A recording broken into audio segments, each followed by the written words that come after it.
Hello everyone, welcome back to Padhle 11th। तो यहाँ पे हम कर रहे थे थर्मोडायनेमिक्स का थियोरेटिकल पोर्शन आपको मिल गया है पार्ट 1 और पार्ट 2 में।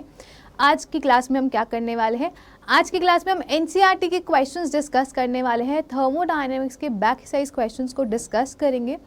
एक एक चीज़ मैं आपको बहुत अच्छे से एक्सप्लेन करूँगी, ठीक है। तो यही वाली बात रहती है कि फिजिकल केमिस्ट्री में अगर आपको चैप्टर्स को कंप्लीट करना है और अच्छे से कवर करना है तो किस तरीके से आप कवर कर सकते हैं। जो मैंने आपको पार्ट 1 और पार्ट 2 में करवाया है उसको आप अच्छे से देख लीजिए और एनसीईआरटी के बैक एक्सरसाइज क्वेश्चंस को कर लीजिए, ठीक है। तो इस तरीके से आपका चैप्टर जो है वो कवर हो जाएगा और एनसीईआरटी के इंटेक्स क्वेश्चंस तो आप देख ही लेते हैं, क्लियर है। तो इस तरीके से आपको फिजिकल केमिस्ट्री के चैप्टर्स कवर करने हैं। इसके बाद आपको स्टेट्स ऑफ मैटर मिलेगा, ठीक है। इसके बाद क्या मिलने वाला है? स्टेट्स ऑफ मैटर यहाँ पे आपको मिलने वाला है और स्टेट्स ऑफ मैटर का पार्ट 2 मिल जाएगा। बट फटाफट से आज की क्लास में थर्मोडायनेमिक्स के एनसीईआरटी के बैक एक्सरसाइज क्वेश्चंस को देखने वाले हैं, ठीक है। सारे बच्चे वीडियो को शेयर कर सकते हैं अपने फ्रेंड्स के साथ, उनको बता सकते हैं कि क्लासेस उनको अच्छी लग रही है या नहीं लग रही, हमें भी बता सकते हैं कमेंट सेक्शन में, ठीक है। तो ये सारी चीज़ें हैं, कर लेंगे। एनसीईआरटी का कंप्लीट बैक एक्सरसाइज क्वेश्चंस हम यहाँ पे करने वाले हैं। इन टोटल 22 क्वेश्चंस एनसीईआरटी की बैक एक्सरसाइज में। तो एक एक चीज़ को बहुत अच्छे से डिटेल में समझने की कोशिश करेंगे, ठीक है। So let's begin with the first question. जो एनसीईआरटी का बैक एक्सरसाइज का फर्स्ट क्वेश्चन है वो बोल रहा है कि चूज द करेक्ट आंसर। इनमें से आपको करेक्ट ऑप्शन को चूज करना है। A thermodynamic state function is a quantity. एक स्टेट फंक्शन की बात करें तो वो कैसी क्वांटिटी है, ये आपसे पूछ रहा है। It is used to determine heat changes whose value is independent of path, used to determine pressure, volume, work, या फिर it is whose value depends upon the temperature only। State function क्या होता था? हमने दो तरीके के फंक्शंस देखे थे, एक होता था पाथ फंक्शन और दूसरा होता था state function. Path function specifically किस पे डिपेंड करता था? आपके पाथ पे डिपेंड करता था, किस तरीके से आपका काम हो रहा है, उसका पाथ कौन सा फॉलो हो रहा है। पाथ डिपेंडेंट फंक्शंस क्या होते थे? पाथ फंक्शंस होते थे। और पाथ इंडिपेंडेंट फंक्शंस क्या होते थे? आपके स्टेट फंक्शंस होते थे, जो आपके सिर्फ इनिशियल और फाइनल पोजीशन पे डिपेंड करते हैं। जो पाथ इंडिपेंडेंट फंक्शंस होते हैं, वेरिएबल्स होते हैं, उनको हम स्टेट फंक्शंस बोलते हैं, जो सिर्फ इनिशियल और फाइनल पोजीशन पे डिपेंड करते हैं, ठीक है। सो इसका करेक्ट आंसर क्या हो जाएगा? State functions are those which are independent of path and path functions are those which are dependent on path. तो आपसे स्टेट फंक्शन के बारे में पूछा है तो this is the most appropriate answer. Option b is the correct answer for the first question. Clear हुआ? चले आगे क्वेश्चन नंबर 2 की बात करते हैं। बोल रहा है for the process to occur. अगर एक प्रोसेस होता है अंडर एडियाबैटिक कंडीशन तो आपका करेक्ट कंडीशन कौन सी होनी चाहिए? जब हम बात करते हैं एडियाबैटिक कंडीशन तो हमने देखा था यहाँ पे जो हीट है, हीट में जो चेंजेस होते हैं वो कितना होता है? 0 होता है। डेल क्यू हम इसलिए रिप्रेजेंट नहीं कर सकते क्योंकि वो एक स्टेट फंक्शन है, वो एक पाथ फंक्शन है। तो आप बोल सकते हो कि एडियाबैटिक प्रोसेस में हीट जो है आपका वो 0 रहता है। Option 3, option c is the correct answer. Clear है? ये तो बहुत इजी क्वेश्चन है, 1 मार्क का क्वेश्चन है, बहुत अच्छे से आप कर भी लेंगे। चले क्वेश्चन नंबर 3 की तरफ चल रहे हैं। क्वेश्चन नंबर 3 बोल रहा है enthalpies of all elements in the standard states are. Now कुछ बच्चों को पता नहीं होगा स्टैंडर्ड स्टेट्स क्या होती है। स्टैंडर्ड स्टेट्स होती है जो नेचर में जिस तरीके से चीज़ें एग्जिस्ट करती है अपने मोस्ट स्टेबल स्टेट में, उन्हें हम स्टैंडर्ड स्टेट बोलते हैं। जैसे अगर आपकी बात करें ऑक्सीजन की, तो आपको पता है नेचर में ऑक्सीजन एज O2 एग्जिस्ट करता है और वो भी गैशियस स्टेट में। तो O2 gaseous is the standard state of oxygen. Nitrogen की बात करें तो नाइट्रोजन N2 के फॉर्म में एग्जिस्ट करता है। क्लियर है? ये आपकी स्टैंडर्ड स्टेट है। ब्रोमीन की बात करें तो ब्रोमीन लिक्विड स्टेट में एग्जिस्ट करता है। क्लोरीन फ्लोरीन की बात करें तो आपके ये गैशियस स्टेट में एग्जिस्ट करते हैं। आयोडीन की बात करें तो I2 सॉलिड स्टेट में एग्जिस्ट करता है। ये आपकी क्या हो जाएंगी? Standard state. हाइड्रोजन की बात करें तो हाइड्रोजन H2 गैशियस स्टेट में एग्जिस्ट करता है। तो ये आपकी क्या है? Standard state. जितनी भी स्टैंडर्ड स्टेट में चीज़ें एग्जिस्ट करती है तो हम क्या बोलते हैं? ये आपकी क्या हो जाएंगी? इन स्टैंडर्ड स्टेट्स में, इनकी स्टैंडर्ड स्टेट्स में हम क्या बोलते हैं? इनकी एंथैल्पी ऑफ फॉर्मेशन कितना होता है? डेल्टा H वैल्यू कितनी होती है? एंथैल्पी वैल्यू कितनी होती है स्टैंडर्ड स्टेट्स के अंदर? 0 हम मान के चलते हैं। कितनी मान के चलते हैं? एंथैल्पी 0 मान के चलते हैं, ठीक है। सो आंसर क्या है? स्टैंडर्ड स्टेट में जो एंथैल्पी होंगी उनकी वैल्यू कितनी हो जाएगी? 0 हम मान के चलते हैं। Option b is the correct answer for this particular question. I hope it's very clear. Standard state मतलब नेचर में जो मोस्ट स्टेबल फॉर्म में आपका चीज़ें एग्जिस्ट करती है या ज़्यादा स्टेट में एग्जिस्ट करती है तो वो आपकी स्टैंडर्ड स्टेट बोली जाती है। और स्टैंडर्ड स्टेट में एंथैल्पी वैल्यू हम 0 कंसिडर करके चलते हैं। क्लियर हुआ? चलें आगे। चलें ओके। सो क्वेश्चन नंबर 4 है या इंपॉर्टेंट क्वेश्चन है, इसको ध्यान से समझना। आपको delta U of combustion of methane की वैल्यू कितनी दी हुई है, -x किलो जूल्स पर मोल दी हुई है, और आपसे पूछे value of delta H not S. तो एक फॉर्मूला मैंने आपको करवाया था याद, क्या करवाया था कि आप याद करना, delta H is equals to delta you plus delta N G are t. ठीक है, नंबर ऑफ मोल्स कितने चेंज हो रहे हैं, प्रोडक्ट माइनस इनिशियल, लेकिन गैसियस स्टेट में ही नंबर ऑफ मोल्स का चेंज देखना है, और delta you plus delta N G are t is to delta h. अब आपको बोला हुआ है डेल्टा यू क्या है, -x kilo joules per mole की वैल्यू है, और डेल्टा एच की वैल्यू आपको बतानी है, और किसके लिए बतानी है, combustion of methane. Combustion of methane मतलब मीथेन को आप एक्सेस ऑफ ऑक्सीजन के साथ ट्रीट कर रहे हैं, तो ये कंबशन रिएक्शन होगा। और आपको पता है जब हाइड्रोकार्बन को एक्सेस ऑफ ऑक्सीजन के साथ रिएक्ट करते हैं तो कार्बन जो है वो CO2 में कन्वर्ट हो जाता है, और हाइड्रोजन जो है वो वाटर में कन्वर्ट हो जाता है। बस आपको याद क्या रखना है, ये लिक्विड स्टेट में बनेगा, ये गैसियस स्टेट में बनेगा। आपका मीथेन गैसियस स्टेट में ही होता है और ऑक्सीजन भी गैसियस स्टेट में होता है, तो आपको स्टेट्स पता होनी चाहिए। अपार्ट फ्रॉम दैट यहाँ पे आप क्या लेंगे, एक बैलेंस्ड केमिकल रिएक्शन को लिखेंगे। तो यहाँ पे बैलेंस केमिकल रिएक्शन कैसे करेंगे, CHO करके आप बैलेंसिंग करते हैं, पहले कार्बन की बैलेंसिंग करें, कार्बन रिएक्टेंट में एक है, प्रोडक्ट में भी एक है, बैलेंस्ड है। फिर हाइड्रोजन की बैलेंसिंग करें, यहाँ पे 4 हाइड्रोजन है रिएक्टेंट में और प्रोडक्ट में 2 ही हाइड्रोजन है, तो इसको बैलेंस करने के लिए मुझे 2 से मल्टीप्लाई करना पड़ेगा। एक बार हाइड्रोजन बैलेंस होने के बाद ऑक्सीजन की बैलेंसिंग करते हैं, तो यहाँ पे ये 2 ऑक्सीजन ये रहे और 2 ऑक्सीजन ये रहे, तो टोटल 4 ऑक्सीजन है, यहाँ पे 2 लगा दूंगी, तो ये मेरी एक बैलेंस्ड केमिकल रिएक्शन है। तो याद रखना हमेशा एक बैलेंस्ड केमिकल रिएक्शन आपको लिखनी है, ठीक है, इस केस में। और बैलेंस्ड इक्वेशन लिखने के बाद आपको पता होना चाहिए कौन किस स्टेट में है, कौन सा गैसियस स्टेट में, सॉलिड या फिर लिक्विड स्टेट में। अब ये केमिकल रिएक्शन है, इसके लिए डेल्टा एन जी की वैल्यू कैसे निकालेंगे, इसके लिए delta N g will be equals to जो आपके गैसियस स्टेट में प्रोडक्ट है माइनस रिएक्टेंट्स के जो मोल्स हैं आपके गैसियस स्टेट में। तो प्रोडक्ट में देखो CO2 है और वाटर है, ये तो लिक्विड स्टेट में, तो इसका तो हम मोल्स कंसिडर नहीं करेंगे। गैसियस स्टेट में प्रोडक्ट में सिर्फ CO2 है, तो इसका 1 आप कंसिडर करोगे, तो प्रोडक्ट में कितने मोल्स है, 1। और रिएक्टेंट में जो गैसियस स्टेट में है वो कौन कौन से, O2 और CO2। तो टोटल गैसियस स्टेट में जो मोल्स होंगे वो 1 + 2 which is equals to 3। Answer will be जो डेल्टा एन जी की वैल्यू दैट विल बी -2। कितनी है, -2। सो यहाँ पे आप देख सकते हो delta H is equals to delta u. Delta u की वैल्यू कितनी पुट करी थी, -x kilo joules per mole, ठीक है, ये प्लस में है, डेल्टा एन जी माइनस है, ठीक है, ये R पॉजिटिव होगा, T भी पॉजिटिव होगा, तो ये नेगेटिव नेगेटिव बड़ा नेगेटिव हो जाएगा, नेगेटिव नेगेटिव। अगर x की वैल्यू अगर आप 400 किलो जूल्स पर मोल काउंट करते हैं तो ये आपका कुछ 400 से ज़्यादा नेगेटिव वैल्यू आएगी, मतलब बेसिकली यहाँ पे मोर नेगेटिव वैल्यू आने वाली है। या तो आप इस तरीके से कर लो, या तो आप इस तरीके से कर लो, since delta U is negative उसके अंदर नेगेटिव और ऐड होगा तो और नेगेटिव वैल्यू आएगी। या फिर आप इसको देख सकते हो कि इंटरनल एनर्जी में से आपका समथिंग इज बीइंग माइनस्ड, सब्ट्रैक्ट हो रहा है, तो डेल्टा एच की वैल्यू क्या होने वाली है, डेल्टा एच की value less than delta U होने वाली है। आंसर आपका ये रहेगा। अगर उसने बोला होता, ध्यान से सुनोगे, क्वेश्चन में गड़बड़ कर सकते हो, बहुत ज़्यादा कन्फ्यूजन हो सकती है। अगर मैं x की जगह क्या मान लूँ, 400 किलो जूल्स पर मोल मान लेती हूँ, ठीक है, ये मान लेती हूँ, और ये 2RT को सपोज करो मैं कह रही हूँ यहाँ पे इसकी वैल्यू आएगी -200, तो ये -400 और -200 कितना आया, -600। तो डेल्टा एच की वैल्यू -600 है और डेल्टा यू की वैल्यू -400 मान के चल रहे हैं। तो डेल्टा एच की वैल्यू इज मोर नेगेटिव, जिसके आगे नेगेटिव साइन, जिस बड़ी वैल्यू के आगे नेगेटिव साइन होता है वो और छोटी बन जाती है। उसने वैल्यू पूछी है, वैल्यू में आप साइन कन्वेंशन लेके जाओगे। अगर मैं बोल रही हूँ 3 इज ग्रेटर दैन 2, तो मेरे को अगली बार बोलना पड़ेगा -3 इज लेस देन -2। तो जिस मैग्नीट्यूड के आगे नेगेटिव साइन बड़ा ज़्यादा होगा, बड़े मैग्नीट्यूड के साथ नेगेटिव साइन होगा, वो छोटी वैल्यू बन जाएगी।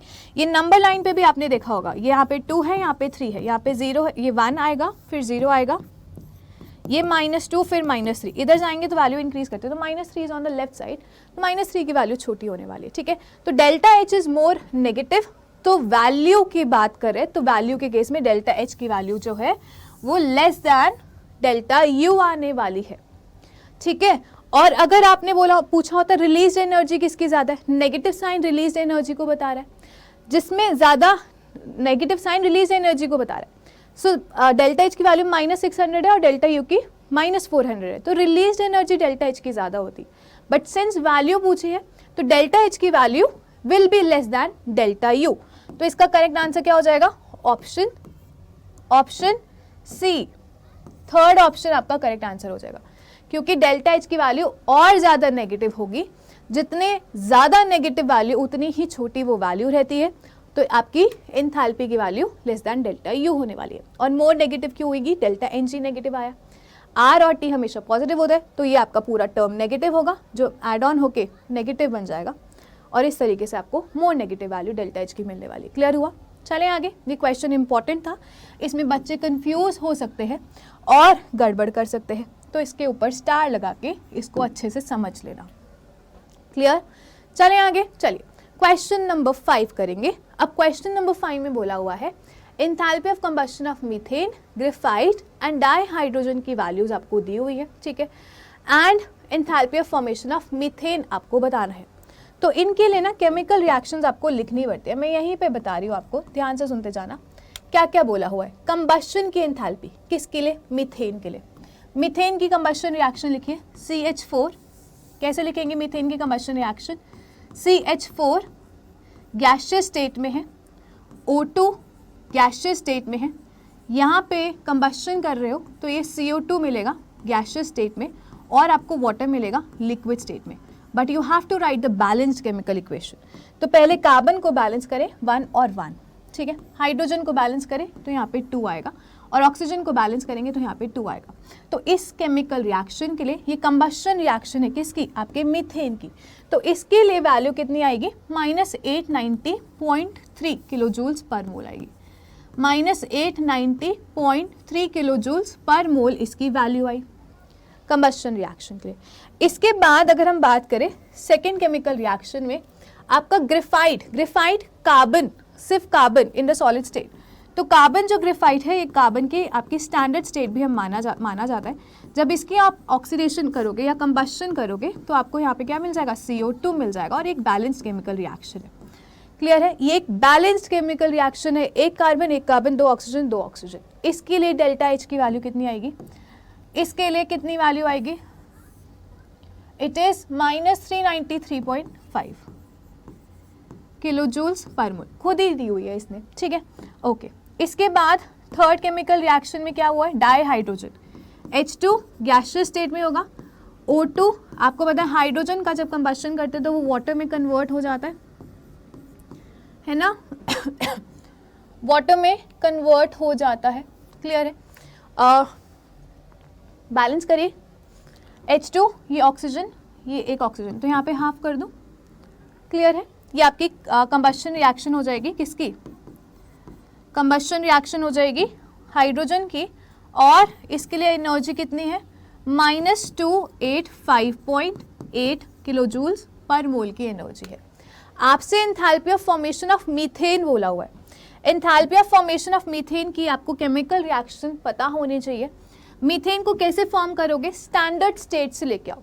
मीथेन में एक कार्बन है, कार्बन का ग्रेफाइट स्टेट लेंगे, ठीक है, और हाइड्रोजन के साथ वो रिएक्शन करेगा, तो 2 हाइड्रोजन आपके गैसियस स्टेट में लगेंगे और यहाँ पे एक ही मोल आपको प्रोडक्ट बनाना है।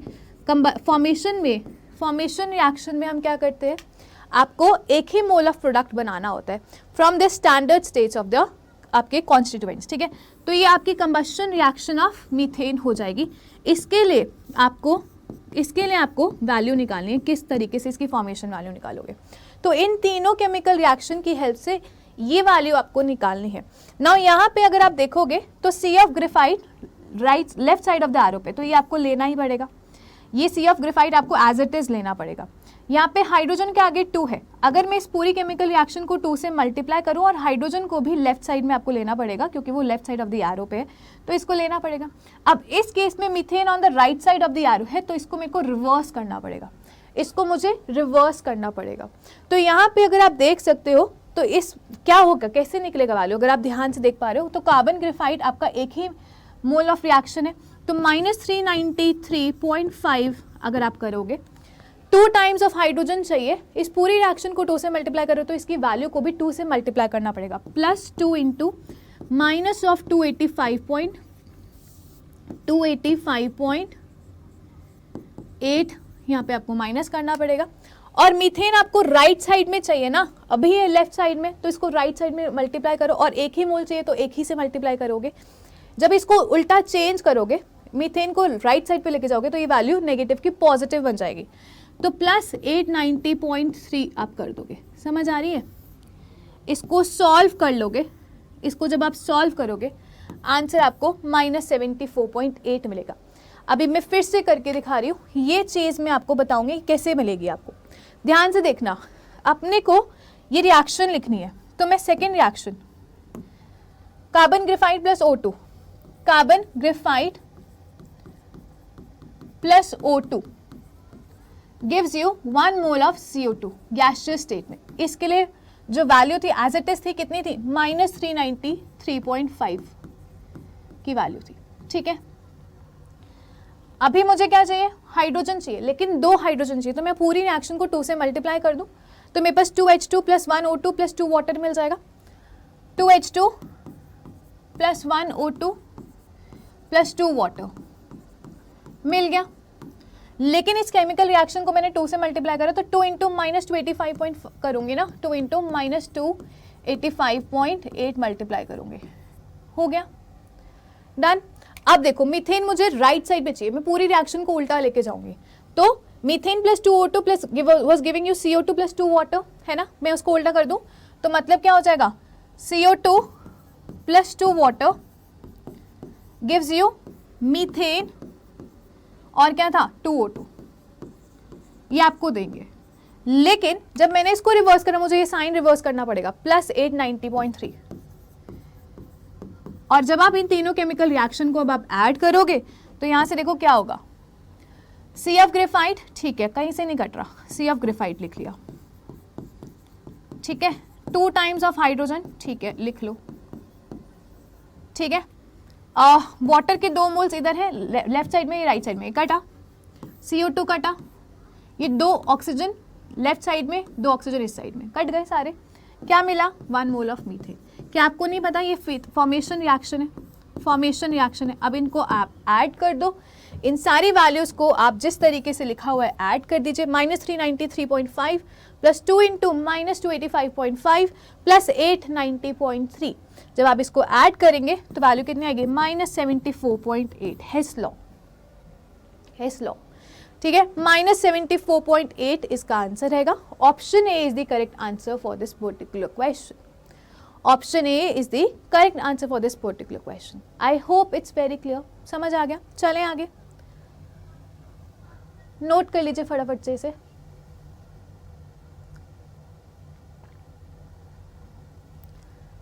चलिए आगे चलते हैं, यहाँ पे क्वेश्चन नंबर 6 की ओर चलते हैं। क्वेश्चन नंबर 6 में बोला हुआ है, एक केमिकल रिएक्शन है, A plus B gives you C plus D, और ये क्यों हीट रिलीज हो रही है, मतलब ये एक एक्सोथर्मिक प्रोसेस है, हीट राइट साइड पे है तो मतलब ये रिलीज हो रही है, एक्सोथर्मिक प्रोसेस, मतलब Q की वैल्यू क्या होगी? नेगेटिव, ठीक है।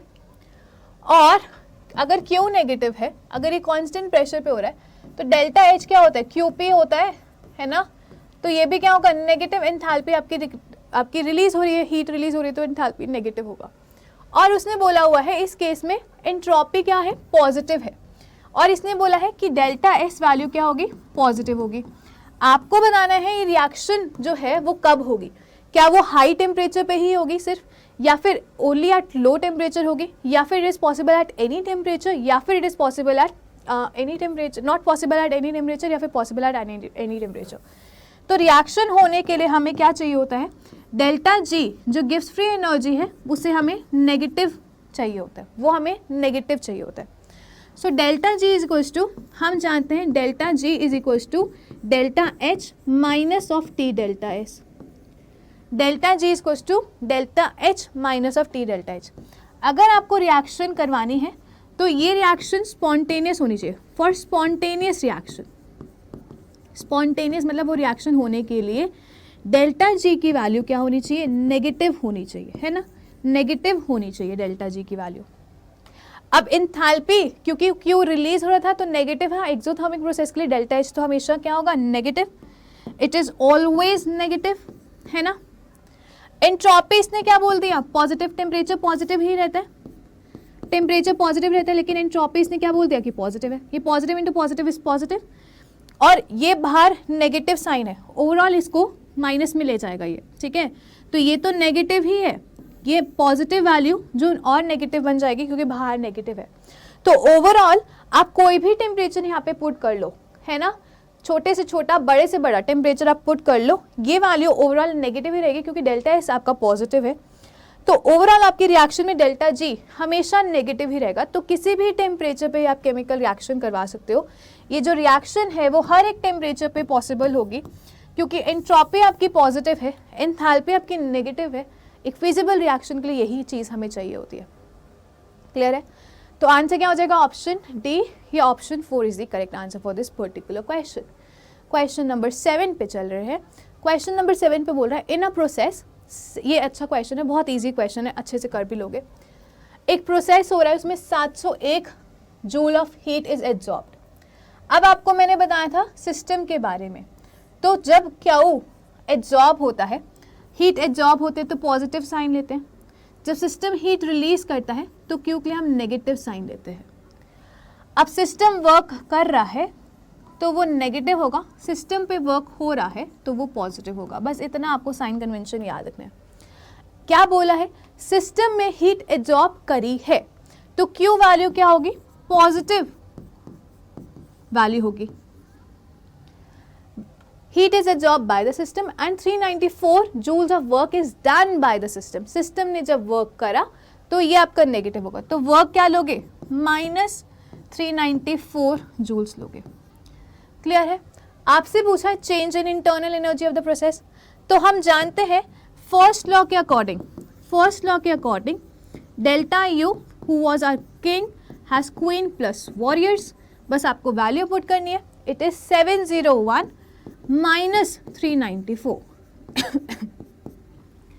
तो ये साइन कन्वेंशंस आपको याद रखने थे कि work done on the system is positive, work done by the system is negative, heat absorbed bye the system is positive, heat released by the system is negative. Clear है सबको? इसको फटाफट से नोट करिए, इसका आंसर आप बताएंगे कितना आएगा, फटाफट से बताओ कितना आंसर है, 307 जूल इसका आंसर आएगा। इसको सॉल्व कर लेना, कितना आंसर आएगा, 307 जूल्स आपकी इंटरनल एनर्जी की वैल्यू आ जाएगी। चलें आगे, इसको नोट करिए फिर आगे चलते हैं।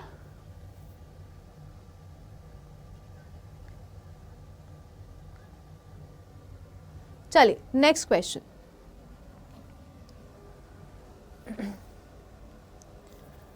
अ reaction of cyanamide is NH2Cl, ठीक है, सॉलिड स्टेट में होता है, with dioxygen was carried out in a bomb calorimeter. Bomb calorimeter is use to determine the internal energy, क्योंकि आप वहाँ पे चेंज इन टेम्परेचर देखते हो एट कॉन्स्टेंट वैल्यू, तो heat absorb at constant value आप निकाल सकते हो, दैट इज इंटरनल एनर्जी आप निकाल सकते हो।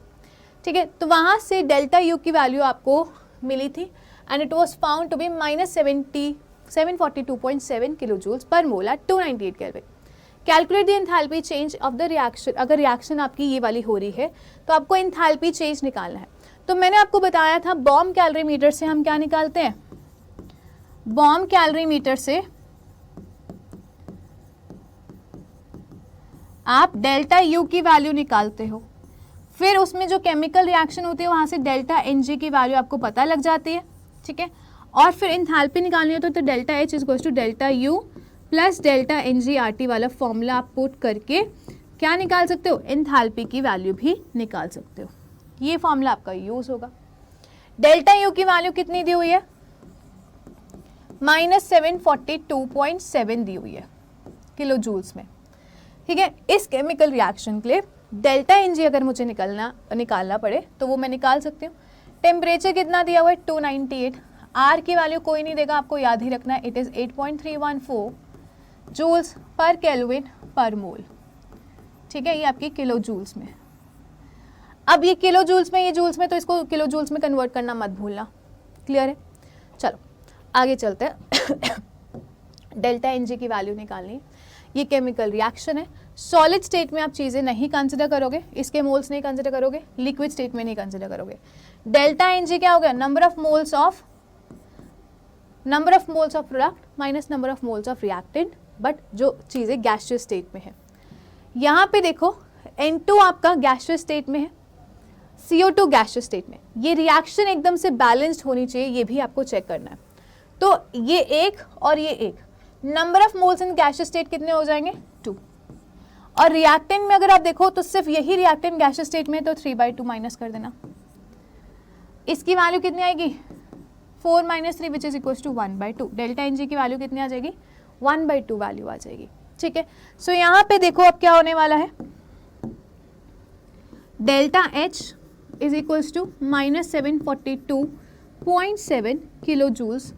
ठीक है, इसके बाद minus delta N G, sorry plus होता है, कितना आएगा 1/2, माइनस तो नहीं आएगा, हाँ प्लस डेल्टा एन जी है, प्लस 1/2 आर 8.314 ये जूल्स में है, तो मुझे किलो जूल्स में चाहिए, क्योंकि ऊपर डेल्टा यू की वैल्यू भी किलो जूल्स में दी हुई है, तो 1000 से डिवाइड कर देंगे। टेम्परेचर के लिए 298 मल्टीप्लाई कर देंगे, delta N G are T यहाँ पे आपने वैल्यू पुट करनी है। इसको सॉल्व करेंगे, आपका जो आंसर आएगा दैट विल बी -741.5। इसको सॉल्व कर लेना, -741.5, लेट मी चेक, हाँ इतना ही आ रहा है, 741.5 किलो जूल्स वाली आपको वैल्यू मिल जाएगी। डेल्टा एच की वैल्यू कितनी आएगी आंसर फाइनल है। क्वेश्चन नंबर 8 क्लियर है। सो बॉम्ब कैलोरीमीटर से डेल्टा यू आपको मिलता है, delta H is equals to delta you plus delta N G are T आप यूज करके डेल्टा एच की वैल्यू निकाल सकते हैं। चलें आगे, चलो क्वेश्चन नंबर 9 क्या बोल रहा है, calculate the number of kilojoules of heat necessary to raise the temperature of 60 gram of aluminium from 35 degrees Celsius to 55 degrees Celsius given the molar heat capacity of aluminium is 24 joules per mole per Kelvin। चलो molar heat capacity का formula पता होना चाहिए, that is equals to heat absorb by the system और aluminium divided by delta T divided by number of moles. ठीक है, आपको Cm की वैल्यू दी हुई है, मोलर हीट कैपेसिटी की वैल्यू दी हुई है, हीट है जो आपसे पूछा हुआ है, डेल्टा टी आप निकाल ही सकते हो। कैसे, 35 डिग्री सेल्सियस से लेकर वो किस पे जा रहा है, 55 डिग्री सेल्सियस पे जा रहा है, तो ज़रूरी नहीं आप इसे फिर केल्विन में चेंज करके चीज़ें निकालेंगे, इसे आप केल्विन में चेंज मत करना। मैंने बताया था change in temperature in kelvin is equivalent to change in temperature in degree Celsius. तो केल्विन में कन्वर्ट करके भी चेंज निकालोगे तो भी 20 आएगा, डिग्री सेल्सियस में कन्वर्ट करके चेंज निकालोगे तो भी 20 ही आएगा। 55 - 35 इज 20। ठीक है, चेंज आपका सेम ही आता है, तो 20 लिख सकते हैं डेल्टा टी की वैल्यू। नंबर ऑफ मोल्स कैसे निकालेंगे, number of moles is equals to given mass upon molar mass. कितना ग्राम लिया हुआ है, 60 ग्राम लिया हुआ है, एल्यूमिनियम का मोलर मास 27 होता है, 27 होता है, 2.22 करके कुछ आएगा आपका। ठीक है, 2.22 करके आएगा। ठीक है, एन की वैल्यू, बस क्यू निकालना है, ये तो बहुत ईजी है। So Q will be equals to molar heat capacity into delta T into number of moles, number of moles को मैं m बाय कैपिटल M कर देती हूँ। वैल्यू पुट करो, कितनी आएगी 24 जूल्स, यहाँ पे delta joules per kelvin per mole into delta T is 20, change in kelvin and temperature वो सेम ही आएगा, तो केल्विन में ही चेंज लिखना। ठीक है, सेम आएगा तो मैंने करा नहीं वो, डिवाइडेड इंटू 60 डिवाइडेड बाय 27 मोल, ये कट जाएगी यूनिट्स। इसको सॉल्व करोगे 24 इंटू 20 इंटू 60 डिवाइडेड बाय 27, इस वैल्यू को जब सॉल्व करोगे तो Q की वैल्यू आपको मिलेगी, और Q की वैल्यू कितनी आएगी, दिस विल बी 1065.6 जूल्स। लेकिन आपसे किस में पूछे, किलो जूल्स में, तो इसको मत भूलना। This will be equals to 1.0656 kilo joules, जिसको आप अप्रॉक्सीमेट करके 1.066 किलो जूल्स बोल सकते हो। ठीक है, तो ये आपको Q की वैल्यू मिल जाएगी। इसको सॉल्व कर लेना, 24 इंटू 20 इंटू 60 डिवाइडेड बाई 27 कर लोगे। Question number 9 done. Easy question था, बहुत ज़्यादा इजी क्वेश्चन भी हैं और थोड़े से डिफिकल्ट क्वेश्चन भी है, तो उसको तो मैं ढंग से समझा ही रही हूँ, तो कोई दिक्कत आएगी नहीं आपको। चले आगे,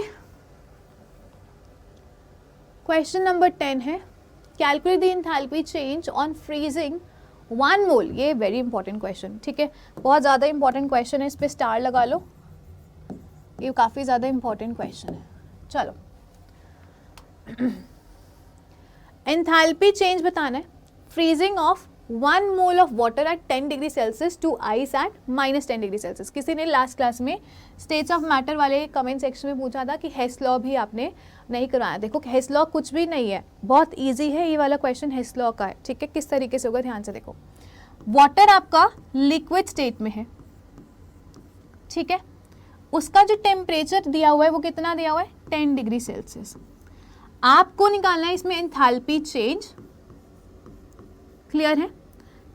जब वाटर सॉलिडिफाई हो जाए, आइस में चला जाए, बट एट -10 डिग्री सेल्सियस पे चला जाए, तो ये डेल्टा एच की वैल्यू आपको निकालनी है।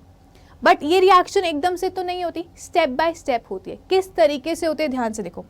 स्टेप नंबर 1 में होगा, पहले वाटर जो 10 डिग्री सेल्सियस पे है उसको 0 डिग्री सेल्सियस पे लाना पड़ेगा, ठीक है, क्योंकि 0 डिग्री सेल्सियस पे आएगा तभी वो सॉलिडिफाई हो पाएगा।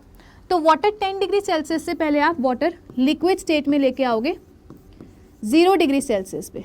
ये आपका स्टेप 1 है।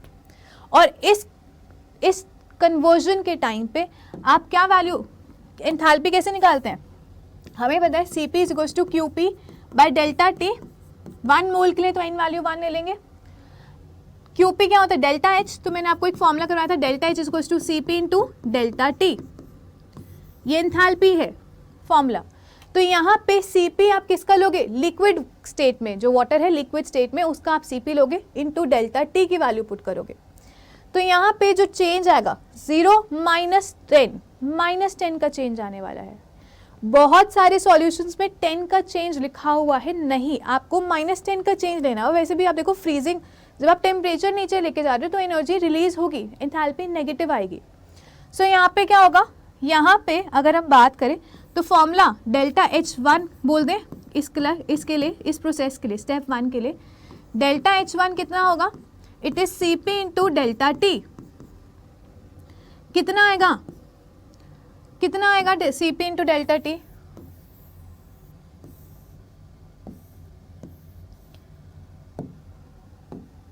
Cp वाटर का लो कितना है 75.3, और चेंज इन टेम्परेचर केल्विन में 0 -10 आएगा। बट ये जूल्स में है ना, तो वो भी देखते जाना। क्लियर है, ये हो गया, कितना आया -753 जूल्स,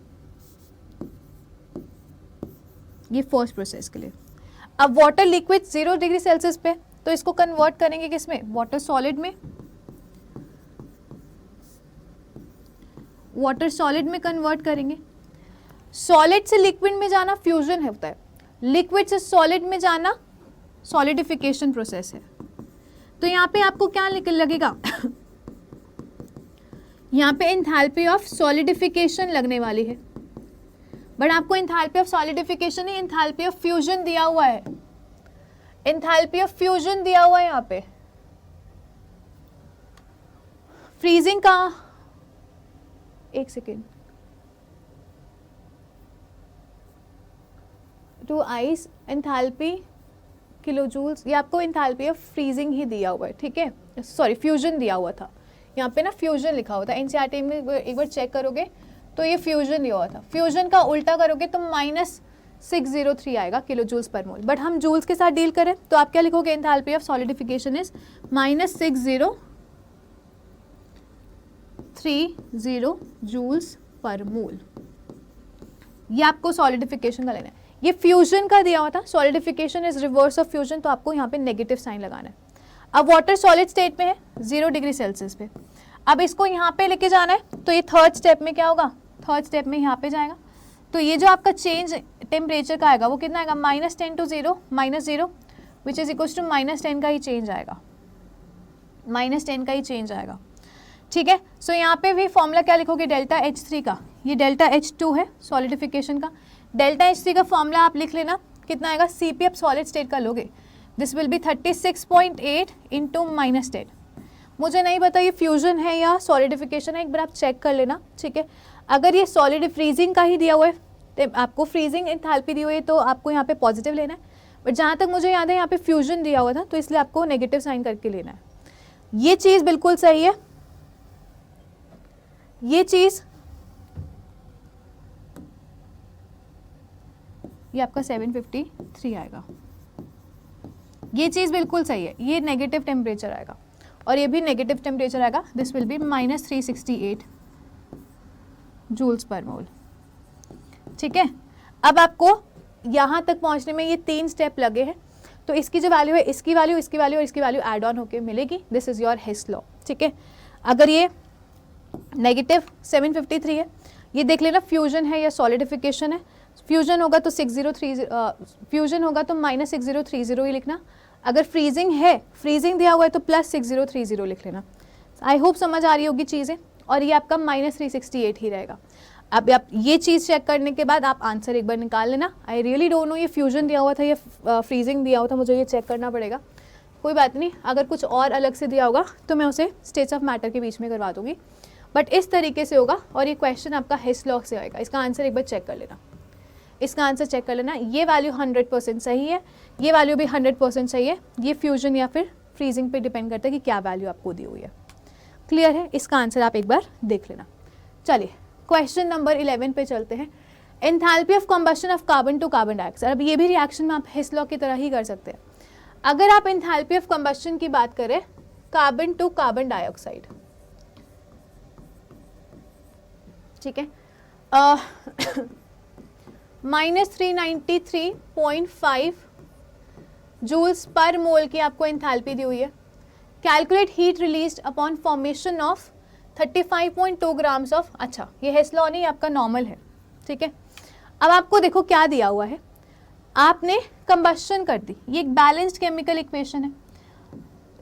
आपको बोला हुआ है कि 1 मोल ऑफ CO2 का जो एंथैल्पी ऑफ कंबशन है वो 393.5 किलो जूल्स पर मोल है। पर मोल का मतलब समझ आ रहा है, 1 mole of CO2, 1 mole of CO2, 1 mole of CO2 में कितने ग्राम CO2 होंगे, 44 ग्राम्स, 12 प्लस 6 आपका 32, कितना आएगा 44 ग्राम्स ऑफ CO2 की बात करें तो उसमें एंथैल्पी ऑफ कंबशन कितना है, -393.5 जूल्स आपकी एंथैल्पी ऑफ कंबशन है। आपसे पूछा है कि कितनी अमाउंट ऑफ हीट रिलीज होगी अगर आप 35.2 ग्राम्स ऑफ CO2 बनाना चाहते हैं। 44 ग्राम्स बनाया तो इतनी एंथैल्पी रिलीज हो रही है, अगर आप 35.2 ग्राम बनाना चाहते हो तो कितनी रिलीज होगी। तो बहुत इजी क्वेश्चन है, अगर 1 ग्राम बनाते तो आपको 393.5 divided by 44 joules energy release होती। अपने को 35.2 ग्राम CO2 बनाना है तो उसके लिए -393.5 डिवाइडेड बाय 44 इंटू 32 करना है, 35.2 करना है, इतनी एंथैल्पी आपकी रिलीज होगी। इसको सॉल्व कर लेना, मैं आपको आंसर बता देती हूँ। क्वेश्चन नंबर 11 का answer 314.8 kilo joules of energy release होगी। 314.8 आपकी यहाँ पे एनर्जी रिलीज होगी, ठीक है। आंसर कितना आएगा, -314। इसको सॉल्व करोगे ना तो 314, अगर ये जूल्स में है तो जूल्स पर मोल इतनी एनर्जी रिलीज होगी, किलो जूल्स में तो किलो जूल्स लगा लेना, है ना। क्लियर है, चलें आगे। इस तरीके से यूनिटरी मेथड आपको लेके करना है। चलिए ये क्वेश्चन करते हैं। Calculate the enthalpy of the reaction. Given individually चीज़ें आपको दी हुई हैं, इस एंथैल्पी ऑफ रिएक्शन आपको निकालनी है। तो देखो एंथैल्पी ऑफ CO दिया हुआ है, एंथैल्पी ऑफ CO2 दिया हुआ है, एंथैल्पी ऑफ N2O और एंथैल्पी ऑफ N2O4 दिया हुआ है। अगर आपको याद है किसी भी एंथैल्पी अगर आपको रिएक्शन की निकालनी है तो मैंने बताया था जो भी आपके स्टोइचियोमेट्रीज हैं प्रोडक्ट के और उनकी एंथैल्पी वैल्यूज हैं, माइनस स्टोइचियोमेट्री ऑफ रिएक्टेंट्स और उनकी एंथैल्पी वैल्यू आप कर देते हैं। तो यहाँ पे प्रोडक्ट में N2O और 3 टाइम्स ऑफ CO2 है, तो यहाँ पे एंथैल्पी ऑफ रिएक्शन कैसे निकालोगे? N2 का 1 मोल है तो 1 मोल आपके प्रोडक्ट में होगा, और N2O की एंथैल्पी कितनी लेंगे? 81 प्लस 3 टाइम्स ऑफ CO2 की एंथैल्पी कितनी होगी? Minus 3 times of minus 393। ये आपके प्रोडक्ट की एंथैल्पीज है, माइनस रिएक्टेंट की एंथैल्पीज करेंगे। रिएक्टेंट में N2O4 और 3 ऑफ CO है। N2O4 की बात करें तो 9.7 और 3 टाइम्स ऑफ CO2, तो 3 इंटू CO की एंथैल्पी कितनी है यहाँ पे? माइनस 110। ठीक है, इसको फिर से लिख देती हूँ थोड़ी सी स्पेस बना के। एंथैल्पी ऑफ गिवन रिएक्शन आपको निकालनी है। N2O 1 है तो 1 इंटू 81 प्लस CO2 3 है तो 3 इंटू माइनस 393, ब्रैकेट में यहाँ पे माइनस करेंगे। N2O4 की एंथैल्पी इज 81, ठीक है, minus 3 of C plus 3 of CO की कितनी है? माइनस 110। ये आप फॉर्मूले में आप पुट अप करेंगे सारी वैल्यूज, ठीक है। यहाँ पे एंथैल्पी ऑफ रिएक्शन कितनी आएगी? क्वेश्चन नंबर 12 माइनस 778, माइनस 778, ये सारी किलो जूल्स पर मोल में है तो आपको वैल्यू भी किलो जूल्स,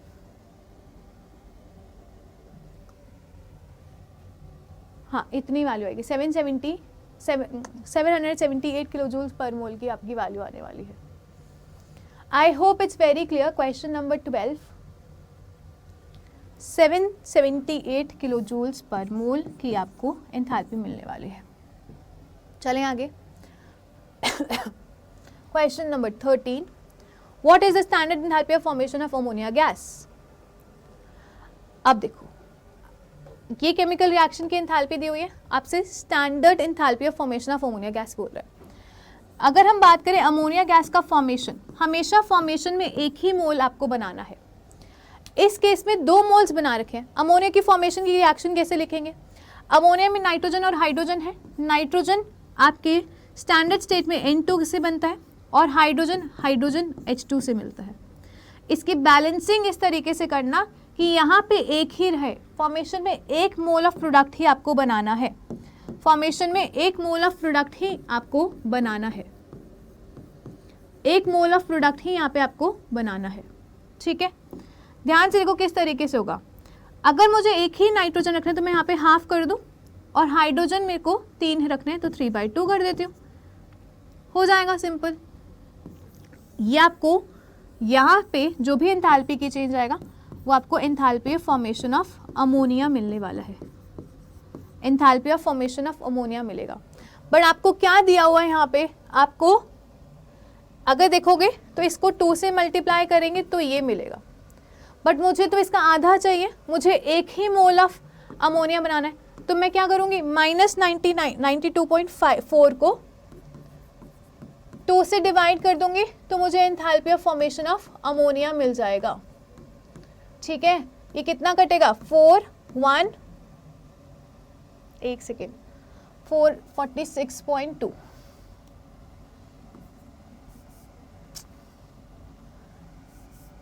कितना आएगा? Minus 46.2 kilo joules per mole आपको enthalpy of formation of ammonia मिलेगा। Minus 46.2 kilo joules per mole enthalpy of formation of ammonia मिलने वाला है। क्लियर है? क्वेश्चन नंबर 13 के बाद 14 पे चल रहे हैं। Calculate the standard enthalpy of formation of methanol. Methanol का फॉर्मेशन करना है। ये सारी वैल्यूज आपको दी हुई है। कैसे करेंगे? बनाते हैं। तो मिथेनॉल का फॉर्मेशन करना है। यहाँ पे कार्बन, हाइड्रोजन और ऑक्सीजन है, तो कार्बन आपको ग्रेफाइट में लेना पड़ेगा स्टैंडर्ड स्टेट में। हाइड्रोजन 4 है तो 2 हाइड्रोजन मॉलिक्यूल्स गैसियस स्टेट में लेने पड़ेंगे। एक ही मोल बनाना है ना मिथेनॉल, तो क्या करोगे? Half of O2। ये आपको नेट केमिकल रिएक्शन बनानी है, तब जाके आपको इसके लिए मिल जाएगा enthalpy of formation of methanol. ये आपको मिलेगा enthalpy of formation of methanol. ठीक है, अब देखो 1 मोल ऑफ कार्बन है, 2 मोल्स ऑफ हाइड्रोजन और आधा मोल ऑक्सीजन का है। पकड़ो, 1 मोल ऑफ कार्बन कहाँ से मिलेगा? यहाँ से। इस केमिकल रिएक्शन को 2 से मल्टीप्लाई करना पड़ेगा, 2 मोल्स ऑफ हाइड्रोजन मिल जाएंगे। मिथेनॉल मुझे उस साइड चाहिए तो इसको रिवर्स करना पड़ेगा। ऐसा क्वेश्चन हमने अभी स्टार्टिंग में भी करा था। मिथेनॉल मुझे राइट साइड में चाहिए, लेकिन ये लेफ्ट साइड में, तो मुझे रिवर्स करना पड़ेगा। कितना चाहिए? 1 ही मोल चाहिए। तो यहाँ से आप देख लो, कार्बन ग्रेफाइट यहाँ से मिलेगा, 1 mole of carbon graphite solid state में यहाँ से मिलेगा। उसकी वैल्यू कितनी है? यहाँ पे -393 किलो जूल्स पुट करना पड़ेगा। ये भी लेफ्ट साइड में और चाहिए भी लेफ्ट साइड में, तो ये value as it is put करनी पड़ेगी। 2 हाइड्रोजन चाहिए, लेफ्ट साइड में है, ठीक है, यही वैल्यू पुट करनी पड़ेगी, लेकिन 2 से मल्टीप्लाई करना पड़ेगा क्योंकि 2 मोल्स चाहिए, तो 2 से मल्टीप्लाई करो। +2 इंटू -286। क्लियर है? O2 अपने आप बैलेंस हो जाएंगे, आप उसकी टेंशन मत करो। मिथेनॉल की बात करते हैं। मिथेनॉल राइट साइड में चाहिए, इसको रिवर्स करोगे तो ये माइनस का +726 ऐड होगा। ये आपको वैल्यू दे देगा फॉर्मेशन की। अगर आप इंडिविजुअली करना चाहते हो करके देख लो, ऑक्सीजन कैसे बैलेंस होगा समझ नहीं आया तो एक बार करके देखते हैं। यही कर रही हो, इसको रिएक्शन को एज इट इज लिखो। सेकेंड रिएक्शन को, carbon plus O2 gives you CO2। एक ही चाहिए था, इसकी वैल्यू कितनी थी? -393 लिख लो। हाइड्रोजन के लिए मुझे 2 से मल्टीप्लाई करना पड़ेगा, मुझे 2 हाइड्रोजन चाहिए, तो मैं इस पूरी रिएक्शन को 2 से मल्टीप्लाई करूं तो 2H2 plus 2 into 1/2 is 1 O2, that gives me 2 moles of water. तो इसके लिए वैल्यू कितनी आएगी? 2 इंटू -286। मिथेनॉल फॉर्म करना है, उल्टा कर दो, 1 ही मोल करना है, बस इसको इस तरीके से लिख दो। CO2 plus 2 water gives you methanol plus 3/2 of O2। But इसको उल्टा करें तो इसकी आपको नेगेटिव वैल्यू, नेगेटिव का पॉजिटिव करना, +720 कर देना। नेट रिएक्शन, कार्बन कहीं से नहीं कट रहा, हाइड्रोजन 2, ठीक है, CO2 से CO2 कटा, 2 वाटर से 2 वाटर कटा। ये कितना है? 2 टाइम्स ऑफ O2 और ये 3/2 of O2। 2 times of O2 और ये 3/2 ऑफ O2 इधर ले आओ, हाफ ऑफ O2 बच जाएगा। समझ आ रहा है? 2 - 3/2 करोगे तो 1/2 ही तो बनेगा। ये 2, ये 1, 2 times of O2 right left side में, ये 3/2 है, ये इधर ले जाओ, 1/2 बच जाएगा, ये वहाँ से आ गया, और फिर मिथेनॉल बच जाएगा। तो नेट केमिकल रिएक्शन यही मिलेगी। इन सबको ऐड कर दो, -393 प्लस 2 इंटू -286 प्लस 720। यहाँ से आपको वैल्यू मिलेगी, कितनी मिलेगी एंथैल्पी ऑफ फॉर्मेशन की वैल्यू? क्वेश्चन नंबर 14 का आंसर कितना आएगा? -239। -239 की वैल्यू आपको मिलने वाली है। ठीक है, किलो जूल्स पर मोल। ये सारी यूनिट्स किस में? किलो जूल्स पर मोल में। तो किलो जूल्स पर मोल में आपको ये वाली वैल्यू मिलेगी, 239 किलो जूल्स पर मोल। क्वेश्चन नंबर 15 पे चल रहे हैं। अब ये भी केमिकल रिएक्शन इसी तरीके से करनी है। ठीक है, जो जो दिया हुआ था वैसे वैसे लिख दो और जो पूछा है उसको उसी तरीके से निकाल दो। चलो, ये सारी चीज़ें दी हुई है, आपको इस केमिकल रिएक्शन के लिए क्या निकालना है? Enthalpy change. अभी मुझे CCl4 लेफ्ट साइड में चाहिए, कार्बन गैसियस स्टेट में राइट साइड में चाहिए, और 4 क्लोरीन गैसियस स्टेट में राइट साइड में चाहिए। दिया ये सब हुआ है। फर्स्ट केमिकल रिएक्शन ये ले ले, ये सेकेंड केमिकल रिएक्शन ले लेते हैं, ये थर्ड ले लेते हैं और ये फोर्थ ले लेते हैं। क्लियर है? लिखो, फर्स्ट की बात करते हैं। तो यहाँ पे वेपराइजेशन की एनर्जी, CCl4 वेपराइजेशन की बात करें। वेपराइजेशन क्या होता है? CCl4 वैसे लिक्विड स्टेट में होता है, ठीक है, वेपर स्टेट में कन्वर्ट करें तो CCl4 गैसियस स्टेट में इस तरीके से गैसियस स्टेट में होगा। कितनी एनर्जी दी हुई है? 30.5 किलो जूल्स पर मोल की एनर्जी आपको दी हुई है। वेपराइजेशन है। और क्या दिया हुआ है? फ्यूजन दिया हुआ है। फ्यूजन मतलब मेल्टिंग। तो CCl4 सॉलिड से लिक्विड में जा रहा है, ये फ्यूजन है। कितनी दी हुई है? माइनस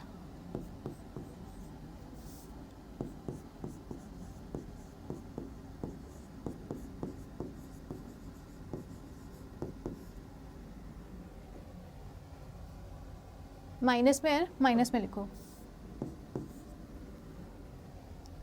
ये वैल्यू दी हुई है। एटमाइजेशन कार्बन का दिया हुआ है, तो कार्बन जब एटमाइज करेगा तो कार्बन सॉलिड स्टेट से एटमाइज करके गैसियस स्टेट में जाएगा। कितनी वैल्यू दी हुई है? 715 पॉजिटिव में दी हुई है किलो जूल्स पर मोल। और Cl2 का एटमाइजेशन है 4th में, तो Cl2 गैसियस स्टेट में एटमाइज होके 2 Cl एटम में कन्वर्ट हो जाएगा गैसियस स्टेट में, और इसकी वैल्यू कितनी दी हुई है? 242 किलो जूल्स पर मोल। अब ये केमिकल रिएक्शन दी हुई है, अपने को ये बनानी है। कैसे बनाओगे? ध्यान से देखो, मुझे 4 Cl चाहिए लेकिन यहाँ पे मुझे 2 ही मिल रहे हैं, तो मैं इसको 2 से मल्टीप्लाई कर दूं। जब इसको 2 से मल्टीप्लाई करूंगी तो इसकी वैल्यू को भी 2 से मल्टीप्लाई करना पड़ेगा।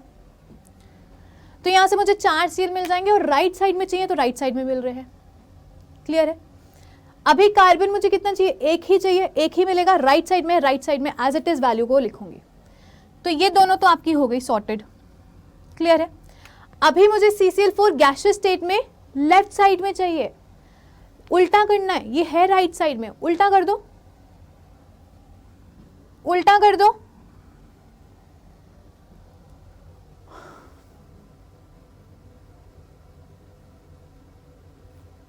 जब आप इसे उल्टा करोगे तो रिवर्स हो जाएगा, यहाँ पे माइनस का साइन लगेगा। मैं इसको गैसियस यहाँ लिख दूं और ये लिक्विड। ये अभी मुझे लिक्विड, सॉलिड का तो हम कंसिडर नहीं करेंगे एंथैल्पी, सॉलिड की तो कंसिडर नहीं करेंगे एंथैल्पी।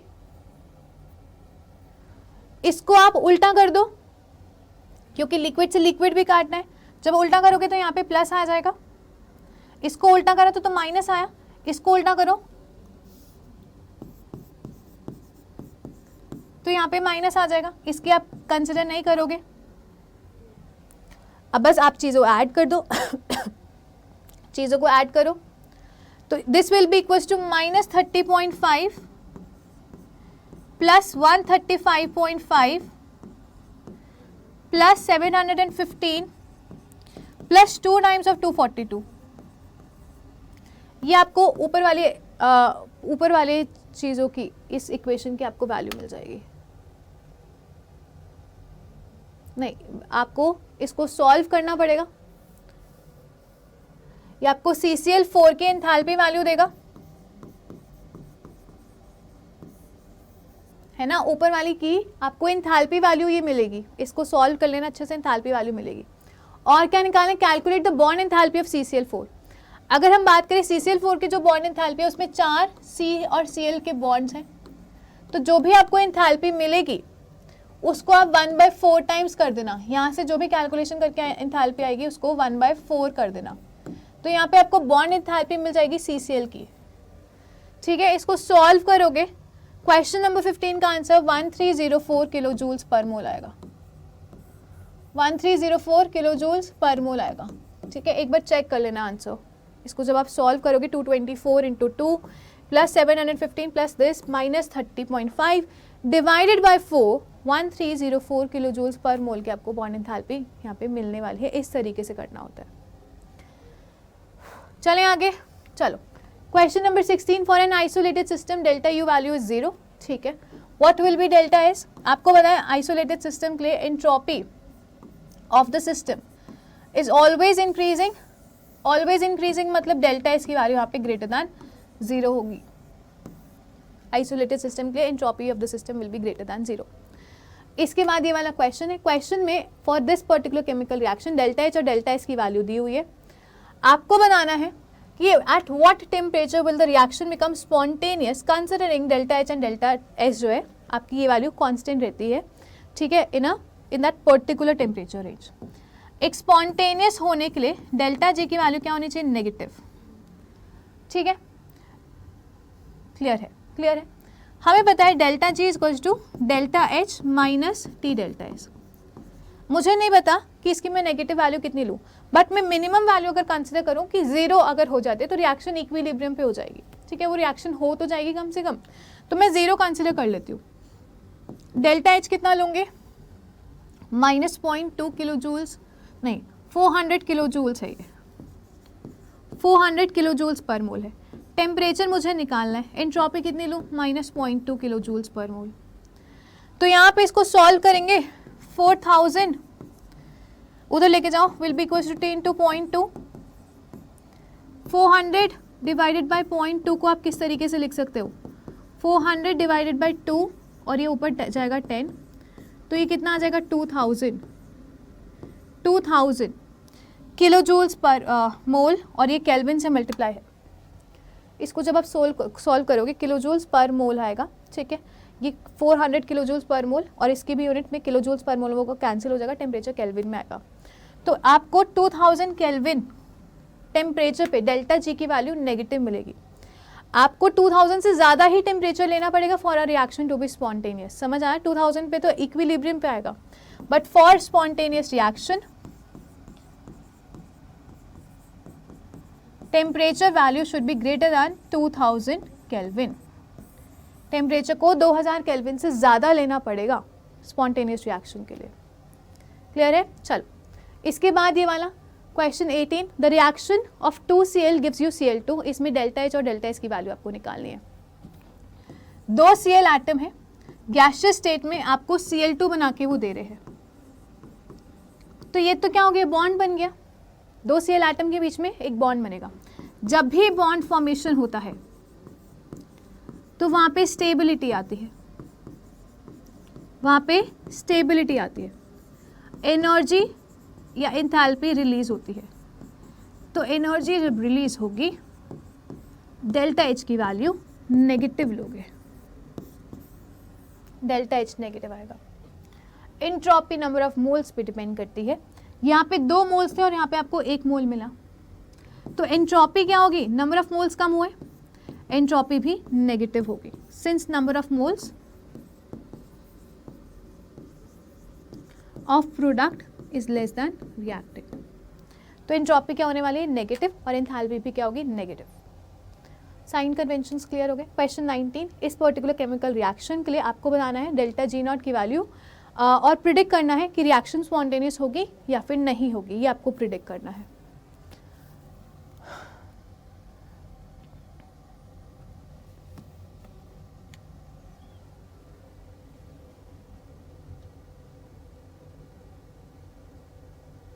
टेम्परेचर तो दिया ही नहीं हुआ।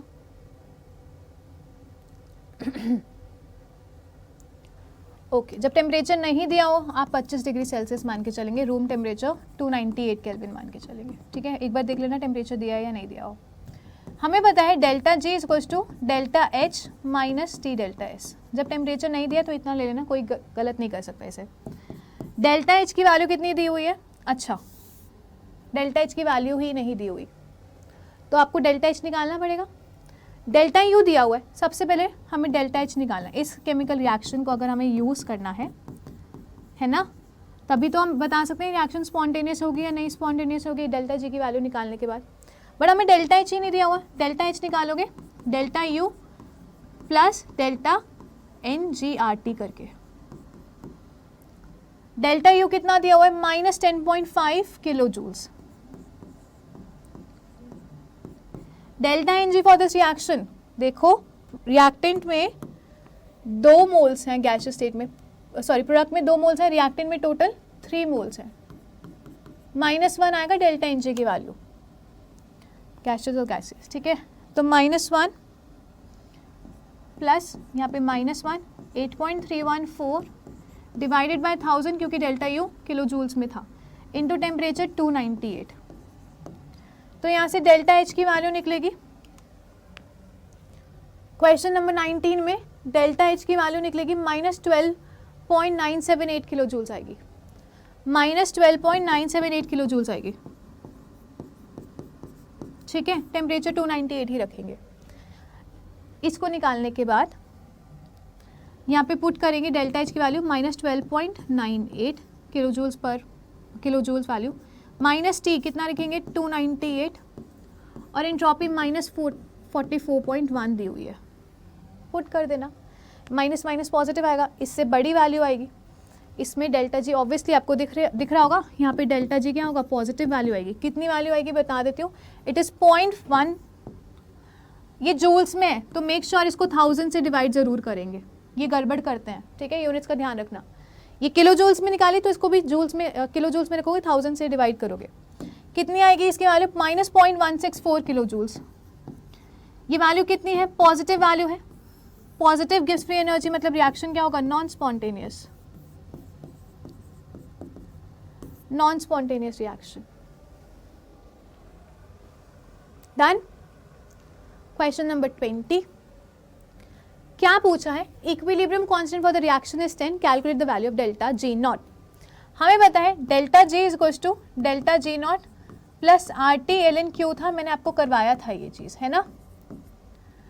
इक्विलिब्रियम पे डेल्टा जी की वैल्यू कितनी हो जाती है 0 और क्यू किसके इक्वल बन जाता है के इक्विलिब्रियम के इक्वल बन जाता है, तो ये 0 हो गया, डेल्टा जी नॉट की वैल्यू कितनी आएगी minus R T L N Q, sorry K equilibrium, इसको ढंग से पुट करो, -2.303 कर दूं क्योंकि मैं लॉग की वैल्यू पुट करना चाहती हूँ, इंटू 8.314, टेम्परेचर दिया हुआ है कितना 300 केल्विन, इंटू लॉग पुट करेंगे क्योंकि 2.303 कर लिया था ना, के की वैल्यू कितनी है 10, लॉग 10 1 होता है, इसको सॉल्व करके डेल्टा जी नॉट की वैल्यू निकलेगी -2.303 इंटू 8.3 अप्रॉक्सीमेट कर लिया करो इंटू 300, यहाँ से डेल्टा जी नॉट की वैल्यू आएगी -5.527 किलो जूल्स,